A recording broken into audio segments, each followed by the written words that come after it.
안녕하십니까. 오늘 제가 말씀드릴 내용은 임상교합에서 우리가 알 듯 하면서 잘 모르는 부분에 관한 이야기입니다. 보통 정상교합을 얘기하기 전에 악구관계의 기능을 유지하기 위해서는 교합과 저작근, 그리고 턱관절, 그리고 이를 조정하는 중추신경계의 조화가 필요합니다.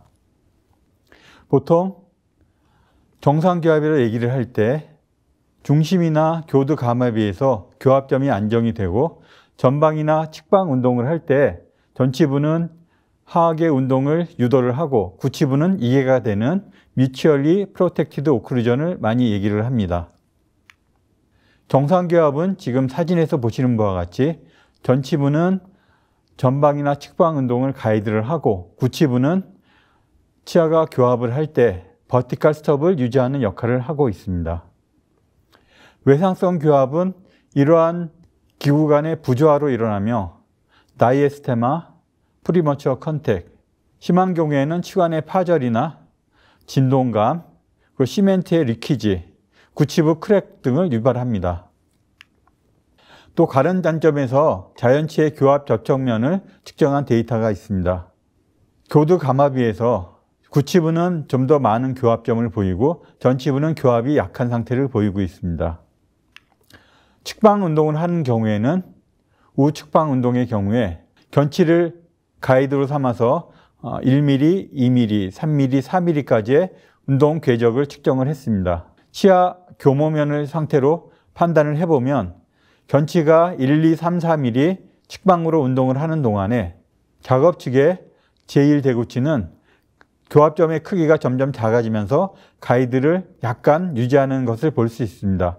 한편 비작업 측에 있는 7번 치아의 경우에 보통의 경우에는 이개가 되는 것을 생각을 할 수가 있는데 교모에 의해서 자연적인 교합이 유지가 되는 것을 볼 수가 있습니다.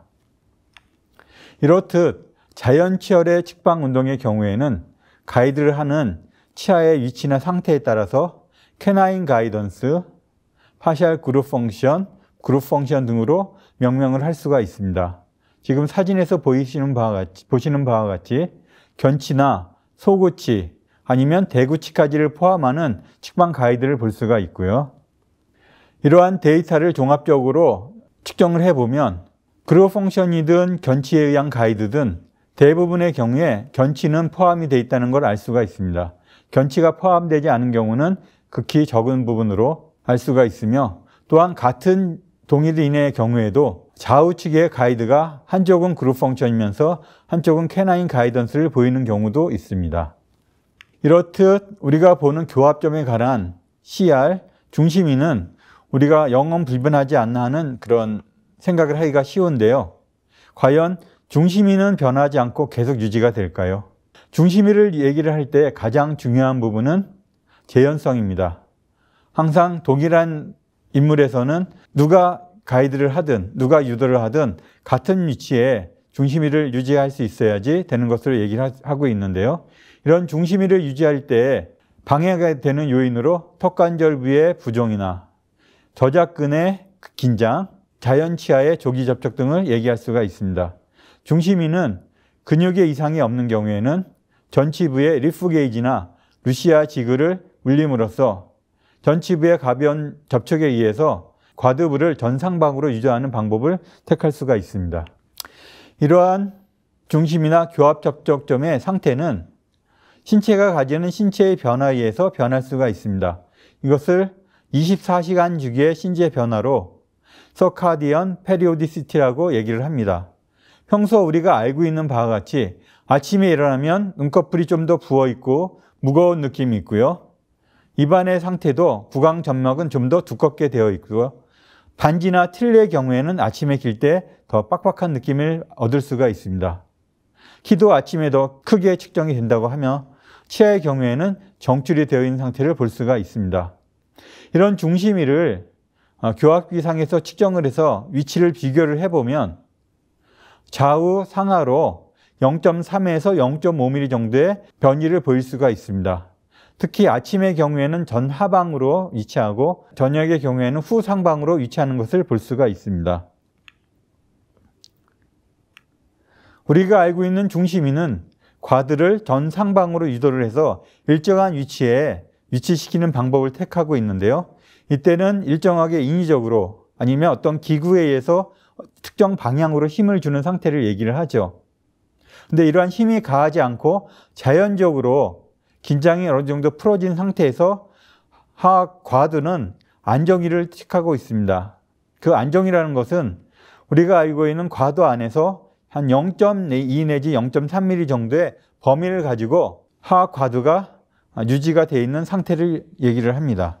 과도 안정위는 1967년도에 발견을 했는데요. 정상 치열에서 하악이 교두 감압에 있을 때 관절 내에서 하악 과도가 무리가 없이 안정된 상태가 바로 과도 안정위를 얘기를 합니다.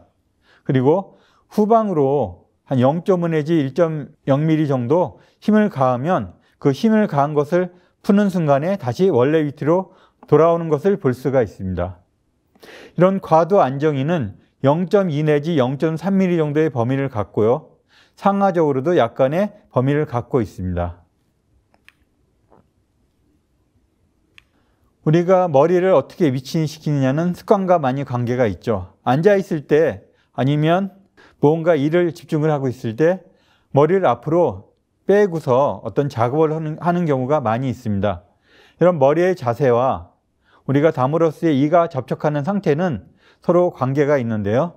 식사를 할 때 머리를 약간 앞으로 숙인 상태에서 저작을 하면 하악골이 전방부로 조금 더 위치하면서 하악 전치부에 교합이 좀 더 긴밀해지는 걸 알 수가 있고요. 누워서 우리가 교합 조정을 할 경우에는 머리가 후방으로 좀 더 위치가 되면서 교합점이 약간 달라지는 것을 볼 수 있습니다. 그래서 누운 상태에서 교합 조정을 하고 일으켜서 입안에 양치를 한 다음에 다시 한번 환자분이 교합을 하는 경우에 뭔가 변화가 있는 것을 민감하게 느끼는 분도 볼 수가 있습니다. 이러한 자세 중에서 머리를 앞으로 내미는 자세는 특히 문제를 일으킬 수가 있습니다. 습관적으로 머리를 앞으로 내밀고 쉬거나 작업을 하는 경우 머리 뒤쪽에 있는 후경부의 근육이 머리의 무기를 지탱을 함으로써 많은 부담을 갖게 되고요. 이런 만성적인 머리 내민 자세는 머리뿐만 아니라 하악골에도 영향을 주게 되어 있습니다. 하악에 있는 저작근이나 아래에 있는 설하근들이 하악골의 위치를 안정시키기 위해서 긴장을 변화시킴으로써 하악골의 과도의 위치가 변하게 됩니다. 이러한 변화에 의해서 저작근은 계속적으로 긴장을 하게 되고요. 이런 긴장에 의해서 하악의 위치와 교합의 변화를 야기할 수가 있습니다. 지금 보시는 슬라이드는 습관적으로 왼쪽에 있는 교합력을 강하게 클렌칭하는 그런 습관에 의해서 오랜 시간에 걸쳐서 치아의 변화와 하악골의 변화를 볼 수 있는 그런 슬라이드인데요. 이분을 스프린트를 서서 근육을 이완시켰을 때 좌측에 교합이 많이 이개된 상태를 볼 수가 있습니다. 또 심한 브럭시즘에 의해서 본인은 의식하지 못하면서 자면서 클렌칭이나 그라인딩을 하는 경우에 기존에 있던 보철물이 심하게 깨지거나 치아가 파절되고 하악의 근육이 긴장을 함으로써 교합이 불안정한 상태를 보입니다. 하악은 주위에 붙어있는 저작근과 다른 근육에 의해서 움직이게 되는데요. 이런 근육의 움직임은 입을 벌릴 때나 다물 때, 앞으로 내밀 때나 침을 삼킬 때, 아니면 측방으로 운동을 할 때 서로 작용하는 근육이 다르게 됩니다. 따라서 이 근육이 다르다는 얘기는 교합이나 하악 두의 위치가 변하는 것을 얘기를 합니다. 이러한 교합 접촉 상태에 의해서 또한 저작근이 영향을 받게 되는데요. 이 저작근의 활성도는 어느 치아가 교합하느냐에 따라서 변하고요. 특히 하악의 전치부가 가볍게 상악과 닿는 경우 아니면 구치부에서 편측으로 저작을 하는 경우 저작근에 관계가 되는 근육들이 더 긴장을 하면서 힘이 활성도가 변하게 됩니다. 임상적으로 특히 쉽게 볼 수 있는 경우는 총위치가 불안정한 경우에 티슈 컨디셔너를 써서 하악의 총위치를 안정을 시키고 기능을 하면서 총위치가 안정이 되고 교합이 안정이 되면 처음에 전방부에 위치했던 하악의 위치가 후방으로 이동을 함으로써 전방부에 공간이 많이 생기는 것을 쉽게 볼 수가 있습니다. 또한 구치부의 대구치, 소구치가 후방에서부터 점점 결손이 되면서 구치부 교합 관계가 없어지는 경우에 하악의 위치가 변하면서 적응을 하게 되고요. 특히 대구치가 없어지고 소구치만 남아서 적당하게 적응을 해서 기능을 하는 경우에는 하악의 전치부, 상하악의 전치부끼리 교합을 긴밀히 하면서 교합 관계가 더 강해지고요. 버티컬 디멘전은 조금 더 낮아지면서 하악 과드는 전상방으로 위치하고 하악이 안정이 되는 그런 상태를 보입니다. 이것을 쇼튼드 덴탈 아치라고 합니다. 임상적으로 크라운 브릿지를 하는 경우에 구치부에 3유니트 브릿지를 하면서 소구치와 대구치의 교합면을 삭제를 하면 저작근의 힘이 어느 정도 강하냐에 따라 변동이 있지만 대부분의 경우에 그러한 교합 접촉이 없어짐으로써 전 상방으로 과두의 이동이 일어나게 되고요. 각도나 양은 사람에 따라 변하게 됩니다. 공통적으로 구치부가 결손이 되거나 규치부의 교합이 없어지는 경우에 그 없어진 부분의 교합 고경은 낮아지고 교합이 유지되는 치아가 다 있는 쪽의 치아 교합에 의해서 접촉점을 중심으로 3차원적으로 회전이 일어나게 되죠. 대개 상하악의 변이량은 한 70마이크론 정도 일어나는 걸로 되고요. 대개 100마이크론 이내에서 적응을 하게 됩니다. 이것을 임상 데이터로 측정을 해보면 보통 교합 접촉을 없앨 경우에는 100마이크론 정도의 교합의 감소를 보이고요. 클렌징을 해서 힘을 강하게 주면 300마이크론, 다시 말해서 0.3mm까지 수직 고경이 낮아지는 것을 볼 수가 있습니다. 그런데 저작근의 힘이 강한 환자분의 경우에는 이 상태로 계속 유지가 될 수 있기 때문에 처음에 구치부 삭제를 하고서 구치부 공간을 보기 위해서 측정을 해보면 분명 삭제를 했는데 구치부의 7번에서 계속 교합이 유지되는 그런 환자분을 가끔 볼 수가 있습니다. 이런 교합력의 작용에 의해서 개의 치아의 위치가 변하게 되는데요. 입안에 음식을 넣지 않는 상태에서 자연적인 그 위치에서 클렌칭을 하게 되면 구치부, 전치부에 있는 치아들이 서로 교합을 하면서 그 교합에 의해서 치아의 움직임이 생기는데요. 그 치아의 움직임은 덴탈 아치가 좁아지는, 다시 말해서 설측이나 구개측 쪽으로 이동이 생기면서 인접치 간의 교합 접촉을 더 강하게 만들어줍니다. 위에서 봐도 그렇고요. 상하악과 하악에서 그 움직임의 양을 볼 수가 있는데 상하악이 하악보다 움직이는 양이 치아의 이동량이 더 큰 것을 볼 수가 있죠. 이것과 관계 있는 임상 케이스는 음식물이 낄 경우에 되게 인접치 간의 이개 정도가 약해서 끼는 경우가 많은데요. 이런 클렌징에 의해서 보통 75 내지 100마이크론 정도, 측정을 해본 50에서 110마이크론 정도의 공간이 줄어드는 경우를 볼 수 있고요. 다시 말해서 클렌칭을 하지 않은 경우에는 인접치 사이에 치아의 위치에 따라서 그리고 교합력의 세기에 따라서 다른데 대개 50 내지 110마이크론 정도의 거리를 나타내고 있습니다. 그런 이러한 거리가, 이러한 공간이 교합을 하거나 음식을 먹음으로써 좁아지고 이것은 이제 음식물이 끼는 그런 상태를 방지할 수 있는 그런 역할을 하고 있습니다. 보통 치아가 닿지 않는 상태에서 치아가 닿기 시작할 때, 그 다음에 치아가 가볍게 닿아서 힘을 가한 경우, 그리고 더 세게 닿아서 힘을 가한 경우에 페리오덴탈 리가먼트가 있기 때문에 치아가 수직적으로 또 변화가 일어날 수가 있는데요.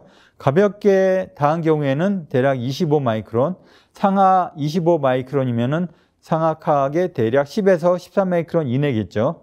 그리고 클렌칭을 하면 30마이크론 정도의 이동을 보이게 되죠. 그래서 우리가 교합 조정을 할 때 가볍게 다물었을 때, 강하게 다물었을 때 이 치아의 접촉이 생리적으로 편하게 유지되게 할 수 있기 위해서 30마이크론 이내의 오차로 교합 조정을 하고요. 또한 가능하면 가볍게 다물었을 때도 교합이 균형을 이룰 수 있도록 10마이크론 정도의 심스탁을 가지고 교합을 조정을 하게 됩니다. 우리가 교합하면 교합점을 생각을 하죠. 교합점 하면 대개 한 지름이 1mm 이내에 그런 교합지를 사용한 형태를 생각하는데 교합력의 세기에 따라서 교합점이 없다가 교합면으로 변하는 그런 구강 내 교모된 상태를 볼 수가 있는데요. 자연적으로 음식을 섭취하면서 이가 교모가 되면 이러한 면적들이 자연스럽게 생기고 이러한 면적에 의해서 좀 더 효율적으로 음식물이 갈리고 저작을 하게 되죠. 최대 감압에 비해서 클렌칭을 하면 1번 부위 그리고 제1대구치 부위에서의 삼각형을 생각을 해서 입체적으로 움직임을 생각하면 균등하게 수직적으로 세 부위에서 다 위치가 감소하는 게 아니고요. 수직 구경의 감소는 한쪽이 더 심하게 전치부나 구치부에서 한쪽은 아래쪽으로 한쪽은 위쪽으로 하면서 입체적인 회전이 일어날 수가 있습니다. 스프린트를 사용해서 이런 것을 측정을 해보면 균등하게 닿는 스테빌라이제이션 스프린트를 쓸 경우에는 크런칭을 하든 가볍게 다물든 과대 부위에서의 위치의 변화는 별로 없는데요. 전방부만 접촉이 되는 엔티어리어 스프린트의 경우에는 콘다일의 위치가 전상방으로 움직임을 보이게 됩니다. 이 전상방이라는 것은 우리가 중심을 유도를 할 때 많이 선호하는 위치죠. 만약 편측으로 구치부의 7번 부위에만 피봇을 만들어서 교합 접촉점을 만들면 그리고 크런칭을 하는 경우에는 교합 접촉이 있는 부위는 콘다일이 후하방으로 이동을 하고 없는 반대편의 비작업측 부위는 전상방향으로 이동을 하게 되죠. 다시 말해서 교합이 접촉되는 부위에 따라서 하악골의 움직임이 3차원적으로, 다시 말해서 교합 접촉의 위치가 3차원적으로 변할 수 있다는 것을 생각할 수가 있습니다. 이런 이유 때문에 작업측에서 아니면 비작업측에서 교합 간섭이 생기는 경우에 간섭이 가까운 작업측이나 비작업측에 있는 과도의 경우에는 힘이 세질수록 하방으로 내려가는 힘을 더 크게 받고요. 반대측에 있는 거리가 먼 콘다일의 경우에는 위쪽으로 움직이는 그런 움직임을 가질 수가 있습니다. 이러한 교합의 변화를 임상에서 생각을 해보면 아까 처음에 말씀드린 브릿지를 했는데 대개의 경우에는 교합의 변화가 100마이크론 이내로 돼서 그 다음에 크라운을 장착하고 브릿지를 장착하고 교합 조정에 큰 문제가 없지만 경우에 따라서 지금 보시는 바와 같이 GH를 형성을 하고서 일주일 후에 템퍼러리 크라운을 제거를 하고 브릿지를 다시 끼웠는데 교합이 약간 높은 듯한 3번의 교합이 GH 형성했을 때는 유지가 되는 것 같이 보였는데 교합점이 약간 뜬 그런 느낌이 있죠. 그런데 환자분은 뭐 별로 높은지 모르겠다 이런 얘기를 하는 경우가 있습니다. 그러면 경과를 보기 위해서 한 일주일 정도 다시 후에 체크를 해보면 다시 처음의 위치같이 견치부의 교합이 유지되는 경우를 볼 수가 있습니다. 아래쪽의 경우에는 4, 5, 6번에 크라운을 장착을 하고 계속 교합 조정을 한 달 이상 했는데도 무슨 불편감이 있어서 저한테 의뢰된 케이스였는데요. 일주일 간격으로 환자분의 느낌을 기준으로 그리고 심스탁을 사용을 해서 교합점을 측정을 하면서 교합 조정을 했는데요. 4번 정도 교합을 하고 나서 환자분이 편안함을 느꼈고요. 견치부의 교합점이 그 심스탁에 의해서도 빠지지 않는 상태로 유지가 전부 된 상태였죠. 다시 말해서 이분은 무의식적으로 크런칭을 하는 습관이 있기 때문에 견치부에도 교합점이 계속 유지가 되고요. 아까 말씀드린 대로 3차원적인 움직임에 의해서 교합점이 약간 바뀌면 그 바뀐 점에 의해서 다시 교합점이 유지되기 때문에 교합 조정이 잘 돼 있는 것으로 우리가 인식을 할 수가 있는 거죠. 이런 교합 적용의 문제는 구칩의 버티컬 서포트하고 관계가 있기 때문에 이 버티컬 서포트가 회복이 된 경우에 하악의 위치와 교합 관계가 변하는 것을 생각할 수가 있죠. 특히 가장 비근한 경우가 임플란트입니다. 구치부에 임플란트를 2개 내지 3개 정도 수복을 하고 나서 어느 순간에 교합이 약해지거나 교합 저작이 안 된다는 그런 컴플레인을 듣는 경우가 꽤 많이 있죠. 이분도 비슷한 경우인데요.